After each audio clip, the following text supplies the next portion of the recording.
Picture this. You are the most celebrated composer alive. The whole of Vienna is packed into a theater to hear your newest symphony.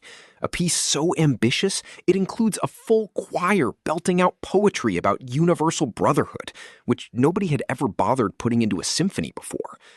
The audience is losing their minds, on their feet, throwing hats, the whole 9 yards. And you, the man who wrote it, the man standing on stage conducting it, cannot hear a single note. Not one. You have to be physically turned around by one of the singers just so you can see the applause, because your own ears gave up on you over 2 decades ago. That is not a metaphor. That actually happened. That is Ludwig van Beethoven's life in one image. A guy who spent his final chapter composing the most influential music in history entirely inside his own head, like some kind of tragic superpower nobody would ever choose to have. Rewind about 50 years, and the picture is a lot less inspiring. Beethoven was born in Bonn around 1770, and his childhood reads less like a fairy tale and more like a cautionary one. His father Johann was a court musician with a serious drinking problem and an even more serious case of Mozart envy. And when little Ludwig showed some talent, Johann decided the fastest path to fame and fortune was to turn his son into a prodigy on demand. He would drag the kid out of bed in the middle of the night to perform for drunk friends, lock him in a room for hours of forced practice, and at one point straight up lied about Beethoven's age to make him seem like an even more miraculous child prodigy than he already was. It is the kind of parenting that would get you a stern talking to from Child Protective Services today, but back then, it just got you a traumatized 8-year-old who happened to be extremely good at the piano. Somehow, despite all that, the talent was real, not manufactured. And by his early 20s, Beethoven made his way to Vienna, the music capital of the world, to study under Joseph Haydn himself, a guy who was basically the reigning champion of the symphony. This should have been a beautiful mentorship story. It was not. Beethoven thought Haydn was too slow to correct his work and not paying him enough attention, so he started secretly taking lessons from other teachers on the side, essentially cheating on his own composition teacher. Haydn, for his part, referred to Beethoven's early work with the kind of backhanded praise that only a slightly annoyed genius can deliver. But whatever tension existed, Vienna quickly figured out this guy could improvise at the piano in ways that made countesses forget their own names, and he built a reputation fast, not as a polite court composer, but as a wild, intense, slightly terrifying artistic force who genuinely did not care whose feelings he hurt along the way. And he needed that intensity, because socially, Beethoven was an absolute disaster. He moved apartments in Vienna somewhere around 60 times, partly because he was chaotic, and partly because he had a habit of dumping water over his own head while composing to help himself think, which, shockingly, the downstairs neighbors were not thrilled about. His rooms were famously a mess of unwashed dishes, scattered manuscripts, and a general vibe of genius who has never once considered doing laundry.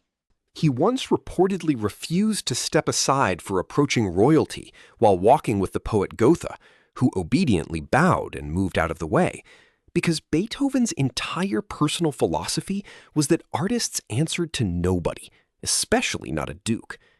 This was a man building an entire identity around not caring what anyone thought of him, which was convenient because he was about to be handed a reason to stop caring what anyone thought about anything. In his late 20s, Beethoven started noticing a ringing in his ears that would not go away, and it only got worse from there. For a professional musician, someone whose entire livelihood and identity depended on hearing pitch and tone with perfect precision, this was not an inconvenience. It was an existential horror story unfolding in real time. By 1802, he was so devastated that he wrote a letter to his brothers, now known as the Heiligenstadt Testament, essentially a suicide note, explaining that he had considered ending his life but decided to keep living for the sake of his art. He never sent it. It was found in his belongings after he died. Somewhere in that document is the moment a broken man chose to become one of the most productive composers who ever lived, out of sheer spite against his own body. And productive is an understatement, because this is exactly when Beethoven started writing the music that would define him forever.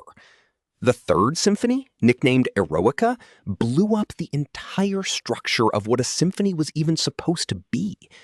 The Fifth Symphony opens with 4 notes that are now so universally recognized that you could hum them to a stranger on any continent, and they would immediately know what you meant. That famous da-da-da-dum that has been used to signal fate knocking on the door in 1,000 movies and cartoons since. To keep composing as his hearing collapsed, Beethoven got resourceful in ways that sound almost like science fiction for the 1810s. He would attach a rod to his piano and bite down on the other end, letting the vibrations travel straight through his jawbone into his skull, effectively hacking his own skeleton into a hearing aid so he could still feel the music even when he could no longer hear it. His personal life during all of this was just as chaotic as his living room.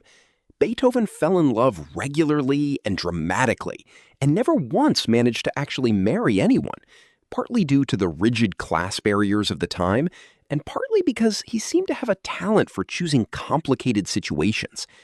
Among his papers after death was a passionate love letter addressed only to his immortal beloved, no name given, and historians are still arguing over who she actually was 2 centuries later. He also fought an ugly, years-long custody battle over his nephew Karl after his brother died, and Beethoven, despite genuinely loving the kid, was also controlling and difficult enough that Karl later attempted suicide, partly to escape the pressure, which is a sobering reminder that being a genius does not automatically make you a well-adjusted human being. Which brings us back to that unforgettable night in 1824. The premiere of the Ninth Symphony, the one with the choir and the Ode to Joy finale, composed by a man who by that point was almost completely deaf and had been for years. He insisted on standing alongside the actual conductor to help lead the performance anyway, waving his arms to a beat only he could feel, completely disconnected from the sound actually filling the hall. When the piece ended in thunderous applause, he did not react because he genuinely could not hear it until the contralto Caroline Unger gently turned him around so he could see, rather than hear, thousands of people losing their minds over a piece of music that had only ever existed inside his own imagination. Beethoven died in 1827, and Vienna basically shut down to mourn him, with an estimated 20,000 people showing up for the funeral procession, which, for context, was close to 10% of the entire population of the city at the time.